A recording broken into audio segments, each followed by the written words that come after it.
So, we have the little, mga kapiksi. Ito guys, napakaganda ng ibig sabihin nito, no? Kasi ibig sabihin ng the little, mga kapiksi, maliliit na hakbang, maliliit na progress, mga kapiksi, no?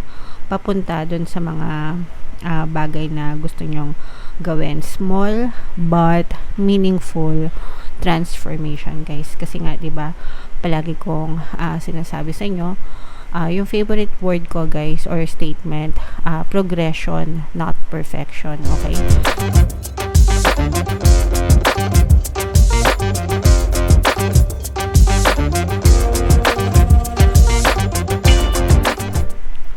Hello guys, hello Leo, welcome back to Pinay Pixie Tarot. Ang pamagat ng episode natin for tonight is OOTM, Oracle of the Month, para ngayong September para sa Leo, Sun, Moon, Rising Sign, and Venus. Meron tayong tatlong set ng decks dito guys. Ito yung para sa spiritual message natin, ito yung para sa life, and ito naman yung para sa love life.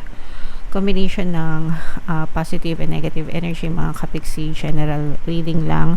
Kung ano na lang yung makaresonate sa inyo guys, take that message. Unahin natin tong spiritual message para sa inyo. So, we have the little, mga kapiksi. Ito guys, napakaganda ng ibig sabihin nito, no? Kasi ibig sabihin ng the little, mga kapiksi, maliliit na hakbang, maliliit na progress, mga kapiksi, no? Papunta dun sa mga bagay na gusto nyong gawin. Small but meaningful transformation, guys. Kasi nga, di ba, palagi kong sinasabi sa inyo, yung favorite word ko guys or statement, progression, not perfection. Okay? Ibig sabihin, kahit kaano ka liit ng progress nyo, no, if you keep on going and going, mga kapiksi, dadating din kayo sa destination nyo. Kahit maglakad kayo, kahit magpedal kayo, di ba? Let's say for example, meron kang pupuntahan na lugar, whether maglakad ka, tumakbo ka, sumakay ka, 'di ba?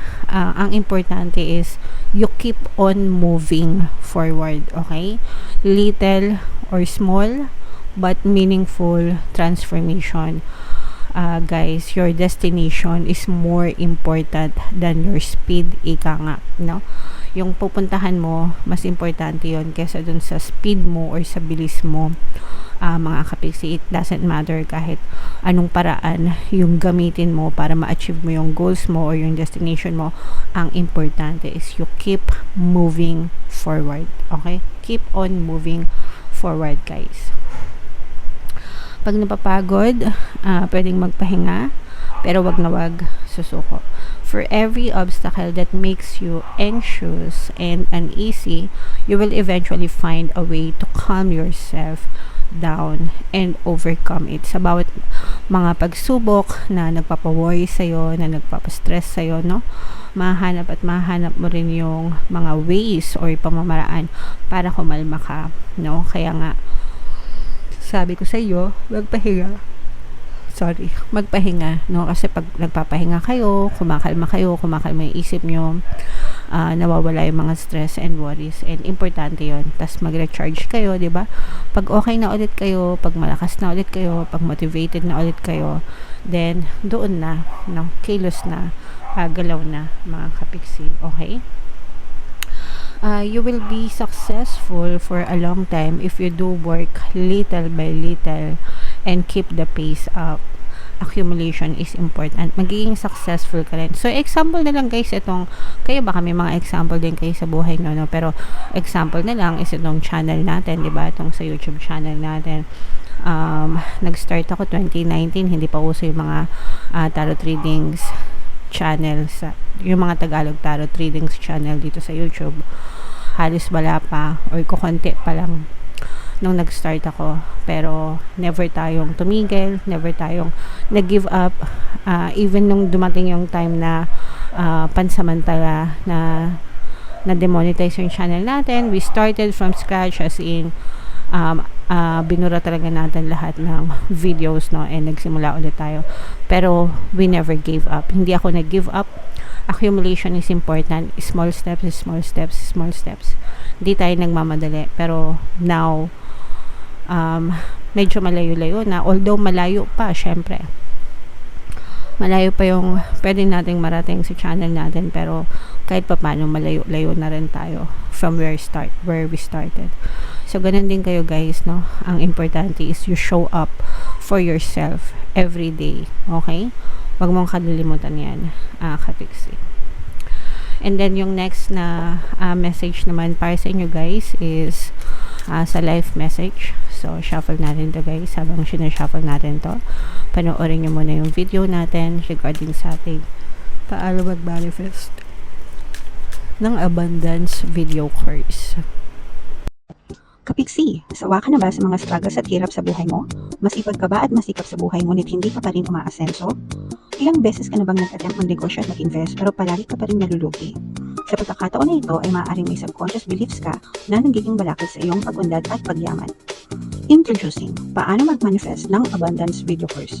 Dito ay matututunan mo ma-overcome ang mga balakid mo para tuluyan ka ng umunlad, umasenso, sumagana, maging matagumpay, successful at maswerte sa iyong kabuhayan, pera, trabaho, negosyo, salapi at kaperahan ng bonggang-bongga.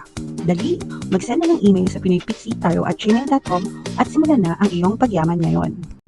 Alright, so sa lahat ng gusto mag-avail ng course guys, yung promo natin for August, no? Magbibigay ako ng free 3-in-1 pampaswerte sa subliminal, sa pampaswerte sa buhay, sa pera at saka sa love life, worth 1,500 yung freebie na yan. So i-avail nyo na mga kapiksi, sobrang ganda. And yeah, so ito yung life messages para sa inyo. Ito guys, napakaganda. We have peace and we have wisdom. So unang-una yung peace, kapayapaan mga kapiksi, no? Pwedeng maging mapayapa yung inyong buhay, pero yung kapayapaan nagsisimula yan sa kalooban mga kapiksi. Kung malakas yung yung control mo sa sarili mo, hindi ka nati-trigger, hindi ka naninega, because you know yourself, you value your energy. Ibig sabihin, hindi mo hinahayaan na ma-penetrate ka ng kanigahan sa paligid mo, hindi ka nati-trigger kahit sino mang away sa'yo, kahit anong nangyayari sa paligid nyo guys, no? Inner peace is very important. So mastering yun mga kapiksi, hindi yung most of the people kasi, no, they tend to react, no? Violent reaction nga di ba? Yung tawag doon, hindi nag-iisip, di ba? Kaya minsan yung mga ganun, madalas napapaaway, no? Kasi mas mabilis yung bunganga kesa sa pag-iisip, di ba? Pero if palaging kalmado yung isip nyo mga kapiksi and kalmado yung kalooban nyo, talagang hindi kayo matitrigger ng kahit anong kanigahan sa paligid nyo. So dapat matuto kayong masterin yun. Masterin nyo yung sarili nyo, yung self-control guys, and understanding yourself. Kasi pag kilala mo yung sarili mo guys, no, kahit na anong sabihin sa inyo ng ibang tao, wala kayong pakityan. Alright? And wisdom is kaalaman mga kapiksi, no? As we go old, nagkakaroon tayo ng enough knowledge, enough humanity, no? Pagkatao. Yung pagkatao natin nade-develop yung learning and skills natin and knowledge, no, habang tayo ay tumatanda. So privilege yun mga kapiksi, privilege yung pagtanda, kasi ibig sabihin pag tumatanda ka, nagiging ka ng knowledge, mas nagiging wise ka, mas nagiging matalino ka, mas nagiging strong ka, no? So wag nating ikahiya na tumatanda tayo mga kapiksi, because iba yung lamang, 'di ba? Lamang tayo sa pagtanda natin. Okay?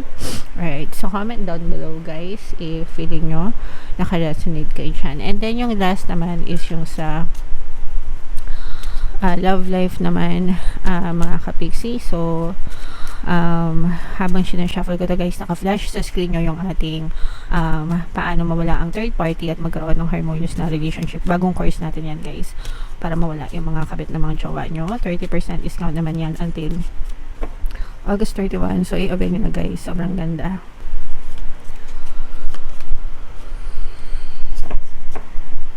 Wow, so sobrang ganda nito. This will not resonate with all guys, pero if naka-resonate kayo, no, talagang dapat na magpasalamat kayo kapiksi, kasi for some of you meron tayong engagement, no?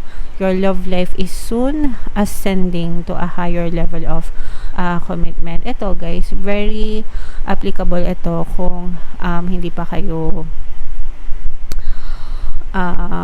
kung hindi pa kayo kung hindi pa kayo nagsasama ng person mo, ganyan, hindi pa kayo mag-asawa, no?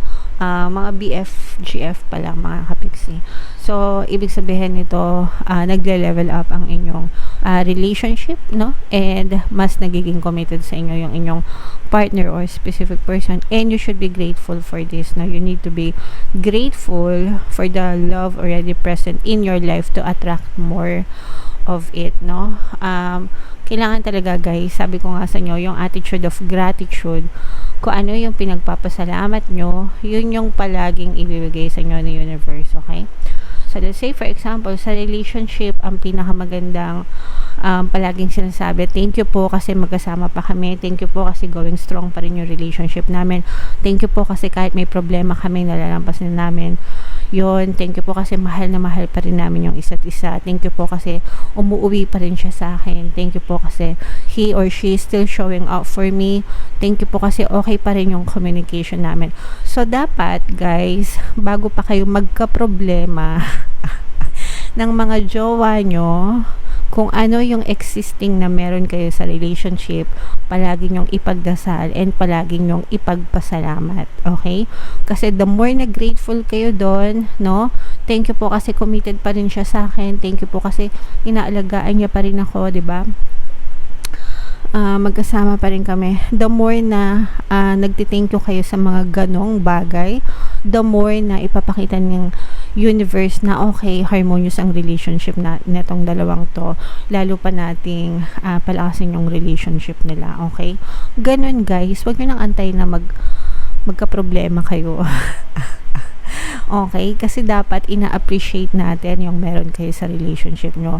So, kahit na, let's say, for example, nag-aaway kayo, magkaaway kayo, hindi naman naiiwasan na magkaaway yung magjowa, no? Pero, umuwi pa rin sa'yo, gabi-gabi, di ba? Kahit pa paano, kinakausap ka pa rin. Thank you po kasi kami pa rin. Thank you po kasi pinipili niya pa rin ako. Thank you po kasi pinipili niya pa rin umuwi sa akin. Diba? Yung ganon, mga kapiksi. Okay? So, practicing nyo yan, guys. Baka hindi nyo alam, no? Dapat pinagpapasalamat yan, mga kapiksi. So, comment down below, no, kung saan kayo naka-resonate dito, guys. Dito ba sa spiritual, dito ba sa life, or dito ba sa love life, guys. Comment down below. And huwag niyong kalimutang makinig ng mga pampaswerte subliminals natin, guys. Ito yung playlist. And ito naman yung ating success stories ng paano mag-manifest ng abundance video course. Click here to subscribe, guys. And click here to join our membership program. Thank you for liking, sharing, and subscribing. See you again next time. I love you all. Have a nice day. Bye-bye.